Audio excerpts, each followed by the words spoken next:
Welcome to The Grounded Leader, Ayurvedic wellness for leaders who want to succeed from a place of balance. A podcast where ancient practices meet ambitious goals to help you operate with strength, clarity, and grounded intention. I'm your host, Shweta Vikram, an Ayurvedic doctor, trauma informed yoga teacher, award winning author, mindfulness coach, corporate wellness speaker, adjunct professor, and a lifelong student of what it really means to lead with clarity, purpose, and peace. Each week, we'll explore holistic wellness, how to excel in authentic leadership, and live with balance and purpose. Let's dive in. On today's episode, we are diving into a topic that so many leaders struggle with: the emotional weight of the holiday season. While we are told this is the most wonderful time of the year and the holidays are marketed as the season of joy, family gatherings, and picture perfect moment, for many, it brings up grief for loved ones who are no longer with us, the stress of strained family dynamics, spotlight the loneliness that follows life transitions, like moving to a new place or divorce, or the pressure of living up to Hallmark-style perfection. Our guest today is Angie Miller, who is a global wellness speaker who champions the intersection between physical, mental, and emotional well being, a licensed clinical mental health therapist, certified wellness coach, author, and renowned fitness expert. Angie empowers individuals and organizations worldwide with evidence based strategies for mental and physical well being. With years of experience helping individuals navigate loss, transition, and high pressured seasons, Angie brings deep wisdom on how we can meet ourselves with self compassion, both and thinking, and the grace of letting go. So, if you're listening and feeling the weight of the season, or if you simply want to approach the holidays in a healthier, more grounded way, this conversation is for you. Let's welcome Angie to the podcast. Welcome, Angie. Hello, Shveta. How are you doing? It's such an honor to be here. I am so thank you. And I am honored that you're on this podcast because you bring such a wealth of wisdom. And this episode is so timely for the holiday season. And we were talking about this, where, people feel this constant pressure to be joyous, to be cheery. And I can't imagine many adults are always joyous or cheery. And so can you speak to this, Angie? We're diving deep in because you have so much of information to share, and I don't want to waste a moment. Why are holidays so emotionally complex? I think because, we're not going to blame Hallmark, but at the end of the day, Hallmark creates this beautiful picture, this perception of joy, and gosh, the paintings of the perfect Christmas tree and the snowy winter around us, and the fire and laughter and all the things. And yet, the family structure in today's world is so unique and different and multifaceted. And so we come to the holidays, and you said a word in the beginning, and I kind of obviously, like I did an obvious, and the word was grace. And I thought, it's just something we don't give ourselves and others enough of. But holidays are so emotionally loaded because even if we don't feel the pressure to have a Hallmark holiday, I do think that most of us feel the pressure to be surrounded by people we love or care about. And so during times, especially of big change, during transitional times, you move with your family across the country, you move as an individual across the country, a parent dies, something comes up that breaks the traditional tradition. And all of a sudden, you have to create a new one. And that comes with a lot of kind of pressure of, we're like, well, I can be alone, but I don't want to be alone at the holidays. Okay. Not while everyone else, quote unquote, notice that everyone is Mm. having a beautiful, joyful season. And so it just comes down to the holidays bring up a lot of emotions. Yes, they can bring up gratitude and joy, but they can also exacerbate or spotlight these feelings of grief and loneliness and stress. And we start to wonder, what is normal? And am I the only one out here who's dreading instead of embracing the joy of the holidays? I love everything that you just said. And I also love the honesty of, when people are like, I don't care, when they say that, I'm like, oh no, you do care. The minute you say I don't care, that means you do care. And what I loved about the transparency here in the newness of a situation doesn't mean we are okay with it. Like as human beings, I don't want to go to that party, but it's not even FOMO. It's like, but will I miss out on seeing people? But the stereotype is around the holidays, like you said, should I have XYZ? But if I don't have, am I unsuccessful as a human being? And I don't mean that in a materialistic way, just like I don't have 30 people singing Christmas carols with me. You know what I mean? And I think it just gets like I have a client who recently said to me, um, I don't like the holidays. And so she thought I would judge it because others might have. And I was like, that's okay. She said, what do you mean by it's okay? I said, no one likes anything 100% of the times. And I was like, but what about it? Like, it just reminds me that she's by herself and she's lost a lot of her loved ones. And she's like, I navigate that grief with grace and grit throughout the year. But during the holidays, I'm just reminded I'm incomplete and I'm dysfunctional. If I'm not feeling cheery, although all I'm trying to do is I'm not sad. I just want to navigate in the way that keeps me centered and grounded because I don't have as many people to turn to. Yeah. It's And so true. They're like emotional anniversaries. And sometimes you're like, can I just go to sleep and sleep through it and then wake up when it's just a quote normal day? Because they remind us of like the people who aren't at the table. I mean, how many times have your traditions changed over the years? I was thinking about that before we got on today, and I thought, let's see. mm, You know, my holidays used to start with Christmas Eve at my grandma and grandpa's. Then my grandma passed. Then we went to my oldest sister's. Then my mom took over. And then my sisters, everybody started having kids. And then my mom passed. And then we all started doing our own thing as individuals, families. Then my daughters got older. And now every year it's my daughters don't have kids yet. And we're all in different places. It's almost like I have this emotional panic of what are we going to do this year? And are we all going to be able to be together? And what if we're not? What if I'm alone? Or what if, right? And all these stuff come up, right? Because now my daughter has to go to her husband's parents every other year. right. And we're not a big enough family yet, right? We haven't expanded into my daughter's having kids. And so it's a weird space. It's, yeah. Yeah, that's so true. And I think what I'm also hearing is it's the nuances of the changing families, right? Because life happens, seasons change, our relationships evolve. But it's also the stereotype of what a holiday should look like. So even if you were like, I have a few friends who are absolute introverts, and I don't use these labels loosely, like they define themselves as people. They're like, I'm a therapist. I really don't want to see anyone on a Saturday morning. I want to watch Netflix and like maybe go to brunch with my partner, maybe not. Like, I don't want to see people, right?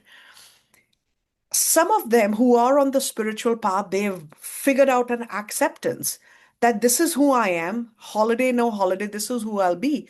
For a lot of us, I've gotten into that rhythm or lack of balance where I'm like, does it make me less of something if I don't do this and fill in the blank?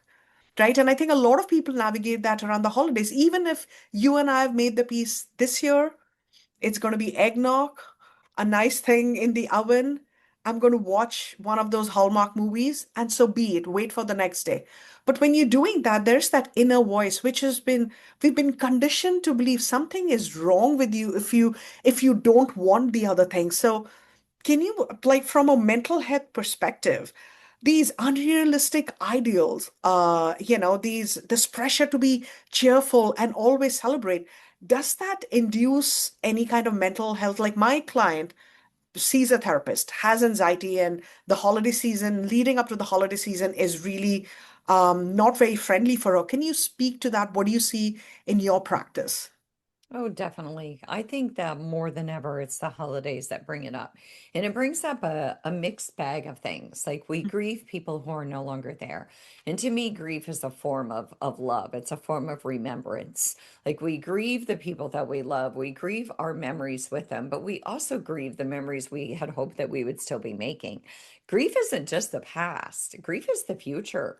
Mm, Grief is that you're grieving the future you're no longer going to have with this person, whether it's a person that you divorced or broke up with, or that person has passed. So you've got grief coming into the picture. You've got tradition, which our brain craves familiarity. So even if sometimes, we function within dysfunction. So even if during the family unit gathering, there was always a lot of chaos, we might still crave that when it no longer exists because that is what we know. And mm, that was a form of togetherness. And so I think that sometimes it just means we have to give ourselves permission to create new traditions and say, what if I can make my holiday what I need to make it this year? Not every year, but this year. And so what can I do to make it meaningful and impactful and know that it's going to be different, right? So maybe it's a small tradition that feels meaningful, like something, maybe you decide this year you're going to volunteer because maybe you don't have a big unit to spend your holiday with. Maybe you decide you'll host a few friends. Maybe you will join whatever it is, even if you're, quote, dreading it. But you're going to start out by taking a turkey trot. You're going to join a turkey trot, or you're going to take a walk in the morning. New traditions feel awkward, but they're part of our healing journey of saying it's okay that my holidays don't look like they used to look. Because again, think about what we said. How many times have my holidays changed over the years? right. That just makes so much sense. And as you're saying this, I'm wondering if the problems with us accepting and then coping with these new traditions becomes an exacerbated problem because of social media, because people rarely post anything at a level of balance. Either they exaggerated reels or it's super sad. And I think no one is that extreme 100% of the times. Yeah. And when you look at like this is like you said, okay, going for a walk might be my new tradition, or inviting a few friends over might be my new tradition, or just going to the movies might be a new tradition.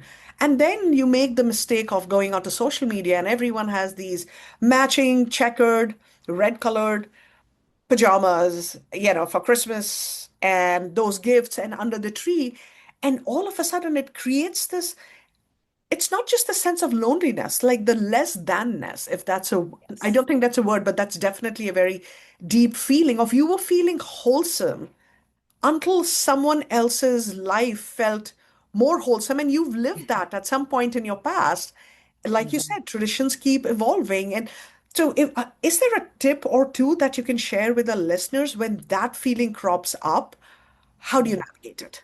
Well, first of all, I call it like emotional dissonance. Like there's a dissonance between what like we feel like there's something wrong with us because our inner world or our inner experience or our today doesn't match what the ideal is for everyone else. But remember, we're only seeing the highlight reel of their story. We're not seeing the full version of their story.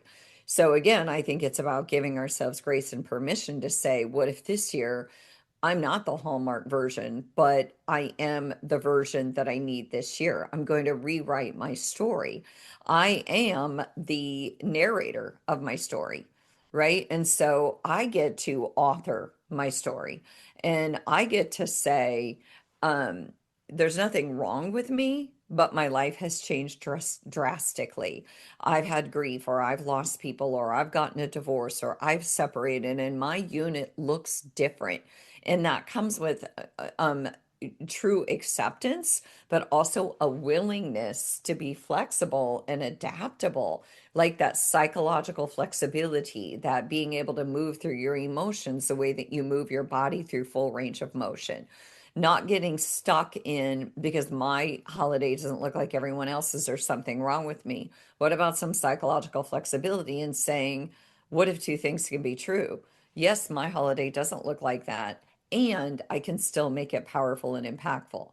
And so, and then it's about actively creating a new way of functioning, if only for this year. But I do think that some of that is going to come with some planning and some, it may seem performative, right? Because people might think, this feels like trying to walk through mud. And it might, because it maybe spending holidays with your friends isn't what you wanted. And yet, it might turn out to be the best thing you've done. It might turn out to be loads of fun. So it's about this acceptance of, okay, maybe it's not what you thought you wanted, but it's what you created. So you have some authorship over that story. I love that. And also, what I'm hearing in what you're saying is it's such a reminder of not everything is always, as adults, we are so resistant to discomfort. Mhm. Whether you're running a business, whether it's a relationship, romantic, professional, health, that's too tiring. That's too depleting. That's too this. It's we bring in the negative first. And what I'm hearing and what you're saying, it's okay to be uncomfortable with the uncomfortable. Not everything will be great. Like focus on the journey, not just the destination. That might be different. So be it. Yeah. Even when you had like the so-called perfect families, nothing was ever perfect. We tend to romanticize what we no longer have, I feel. Oh, Even the yeah. people we've lost, we focus on the good because it helps us survive. And I think this is such a beautiful reminder to all of us, including me, that so what if it's uncomfortable? You might just find joy. And I think this also brings me to what you and I were talking about earlier today, Angie, is about like being able to hold complex emotions at the same time, embrace it without forcing one emotion or the other. Most people don't force sadness, I would believe, but like we force happy. And as you get older, and I was talking to a friend about this, when you're in your 20s, life is very different. No one prepares you for what being an adult feels like. By the time you hit your 30s, 40s, 50s, 60s, what have you, every decade sort of brings this exposure to life that you never thought you would ever experience. Right. And so I'm at that stage in life where, I've lost both my parents. Every holiday, the 1 year after the loss was really hard. But then every year, slowly, we start to create new traditions, like you mentioned. And there is that joy. Like this year, Diwali, which is a Hindu New Year, we hosted a few friends. The weekend prior, it was like we saw family. Yes, I'm joyous, but a part of me still misses them at the table. My mom calling to ask how my stuff turned out, or my dad saying, you spend too much time in the kitchen, or whatever have you, right? Like, so how do we hold space for these gratitude and sadness, anger and love, grief and joy? If you can share something for our listeners, that would be very helpful this holiday season and even otherwise. Yeah, I feel like, I mean, I think what you're saying is the both and thinking versus the binary thinking. Hmm. And we're such a binary society. We're so polarized, right? With you think this way or you think, but that's not the way I think. So the way you think is wrong. And I'm going to poke holes in the way that you think and I'm going to find fault. But both and thinking just says that we can hold two truths at once. And the holidays are perfect to practice that. You can miss someone deeply and still laugh with friends. You can feel grateful and still feel sad. I've told stories about my mom where I'm laughing and I'm crying at the same time, Oh, right? And then, you're laughing over the story, and the next thing you know, you're dissolved into tears because the emotional wellness is not like I'm either going to be happy or I'm going to be sad. It's about expanding your capacity for both. And again, it's that psychological flexibility. You can hold two truths at once. I've moved 6 times, and every time I have felt grief and possibility, or fear and a sense of readiness over a fresh start. That to me is resilience. It's that, again, that flexibility piece in the way that we move through emotions. So during the holiday, saying it's okay to feel this deep sense of loss and grief, and to also feel a little bit of hope about this new possibility of what could be if you create it. and how you can really, you are the author of your story, remember? So you can define the holidays any way you want to. I mean, think about people who grew up in very traditional religion, and now their holidays have little to do with traditional religion, but more with spirituality and togetherness. They Right. have redefined their definition of how they're going to celebrate the holidays, and that comes with a lot of acceptance. I Wow, that's profound. And so I'm hearing like release the expectation of what a holiday must look like and how it must be perfect because we've labeled what perfect and happy looks like. It's letting go and reframing. And, from an Ayurvedic perspective, when we work with clients, every modality to help the person, the client, is about in the now. It's not what you need 6 months from the now, it's this year. And I love what you said because it resonates so deeply with the Ayurvedic doctor in me. It's for this year, it's for this holiday. If it's Christmas, doesn't mean Easter has to be the same. Just because it was Diwali, Holi, which is in March, which is the festival of colors, doesn't have to be the same, no matter what you celebrate, right? Or who you are with. Life is transient. And I don't mean that in a negative, pessimistic way. It's just that attachment, when you think of yoga, like that excessive attachment is also making us sad, like wanting to control something that we have no control over. No one at age 5 could tell you by age 35 where you'd be in life. Yes, and you're right, it is attachment. It's attachment to what was. It's also attachment to what we think should be. And Hmm. the shoulds are shame. Anytime you find yourself saying should, I should be happy, I should have more friends, I should have a lot of options over the holidays. And then that's immediate shame. And so we get attached to what we think should be instead of seeing the possibility of what could be. But there's also this research on what they call emotional granularity. And Mhm. it's like your ability to name and differentiate your emotions. So it's like to get real granular. Like it's not just, I'm angry. Well, are you frustrated? Are you fearful? It's getting deep into the weeds of the emotion. And they say that, people who have higher levels of emotional granularity have higher levels of emotional well-being. So they can regulate, they can respond to their emotions. So that goes back to the both ands. So it's kind of like mentally naming your both ands this year. So I'm sad that my family's not going to be together the way I want them to be together. And I'm also grateful that I'm healthy and I'm able to pivot and to create some form of new tradition, if only this year. So kind of literally mentally processing the both ands. And I So love the that. Sorry, go yeah. ahead. Oh no, just to get clarity on what exactly are you sad about, right? Like, and then, but what's the and? What's the pivot? What's the other side to that? What's the possibility? Your message is so empowering because it's also asking people to show up. No one can do the work for you. You have to do the work. But when you do the work, you also see results. You might not always be happy because if you're attached to what holidays, what perfect families look like, I don't think they exist anywhere. Mm. Right.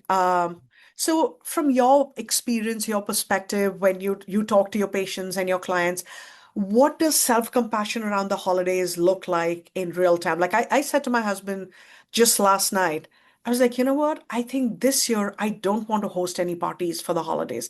We've hosted a lot of friends and family throughout the year. And I feel like I haven't had any time to do deep reflective thinking. And that makes me very uncomfortable. So I was like, it doesn't mean I don't want to see people. I'm happy to meet them outside for a meal or for coffee, but not host where I'm ignoring myself. So for me, that's a boundary that I've decided on this year for Christmas. I'll meet people, but for a little bit, maybe outside, and then just come back home. Can you suggest a few more, like what in real time somebody could do to Yeah. practice Well, self-compassion? what I really hear you say is you're giving yourself permission and your both and is I no longer wish to host this year and I still want to see people. So it's a both and. You're not saying you don't want to see people, you're saying you don't want to host. There's a distinction there. So I think with self-compassion, the first word that comes to my mind is grace. Grace to be who you are and where you are today. And to know that it can shift and that when we go through really, really big pillars of change, we are not fully grounded. We're not fully connected to the earth and to our power and to what lies ahead. We are so caught up, I think, in grief over what was that we can barely stay grounded in the present moment. And so we have to give ourselves compassion and say, of course, I'm looking back. That's part of this process of grief. And of course, I'm going to feel sad. And at the same time, the beauty of this is that no emotion is a forever emotion. And as long as I don't bite the hook and stay with it for too long, I know that I have the ability to move through it. And then that is kind of to reminding yourself, like in the past, what are some horrible situations you've been through? And then you're like, oh, well, of course, I made it through the grief of this person, or I made it through, 6 moves. So, of course, I'm going to be able to navigate my future. It's just that right now, I'm trying to figure out what that looks like. So, I would say grace. And then, Kristen Neff does a lot of research in self compassion. And she talks about, just being fully present and mindful, like taking deep breaths. And my favorite thing about Kristen Neff is she talks about common humanity, reminding yourself that others are struggling too. Wow. You're not alone. It feels like you are. It feels like when you talk to your network, everyone is a plan and everyone's excited. And then you have to step back and say, who's everyone? There's over 8 billion people on the planet. You're not alone. We're not that special. There's a lot of people grieving and wondering what the heck is this holiday going to look like? Yes, and it's like understanding that one hard season doesn't mean all our future holidays will be the same. Yeah. Isn't that the truth? And that totally is. Like when one holiday gets hard, we didn't see that coming, and the other holiday gets easy, we didn't see that coming. Yeah. Yeah. Because, even holidays that we think are going to align perfectly. I mean, this is a terrible, but think about how many times you see accidents during the holidays, right? Because there's such an increase in traffic. Right. So we might think our holiday is going to look a certain way. We don't know what is going to happen between now and the holiday. We just have to know that we can flex our thoughts and give ourselves grace and permission to know that it can be different. And it doesn't mean that there's something wrong with us or wrong with our unit. It just means that even if change was forced upon us, what is not forced is our ability to adapt to it. That's our power. Right. What a powerful conversation. Are you still taking on new clients, Angie? I am more taking on, that's a loaded question. You caught me off guard. Isn't that funny? I shouldn't have. I'm more looking for opportunities to speak, to do the keynotes, and to speak to organizations and companies, which is really where I feel like my magic and my passion light up right now, because that is my opportunity to talk about things that are that integration between mental and physical and emotional well-being, where I get to talk about things like emotional intelligence and self-compassion and adapting to change. And holidays often require that adaptation. So right now, I am mostly focused on speaking. And then on a limited basis, I do work with clients one-on-one as a clinical coach. Okay. So thank you for sharing that. And so you heard her, folks. If you are a corporate, you know where to find Angie. All the information will be in the show notes. And if you're seeking individual one-on-one mental health coaching, I hope that's the right terminology that I use. You know where to find Angie. Again, her website, the details will be in the show notes. Don't think you're alone in your journey. Holidays are difficult for I think pretty much everyone. Some people choose not to talk about it or would rather be in denial about it, but as adults, life is complicated. So thank you so much, Angie, for your wise, compassionate, and really real words. They were so relatable and filled with wisdom. The holidays can bring up so many emotions: grief, loneliness, anxiety, and pressure to meet impossible expectations. But as we heard today from Angie, it is also possible to approach the season with self compassion and the grace of letting go. So, as you head into this time of the year, I invite you to pause and ask, what would a compassionate holiday look like for me? If today's conversation resonated, please share this episode with someone who might need it. Subscribe to The Grounded Leader wherever you listen to podcasts and leave us a review. It really helps spread the word. And if you'd like more support or resources for grounded leadership, visit me at shwetavikram.com. Until next time, may you lead with balance, compassion, and grace.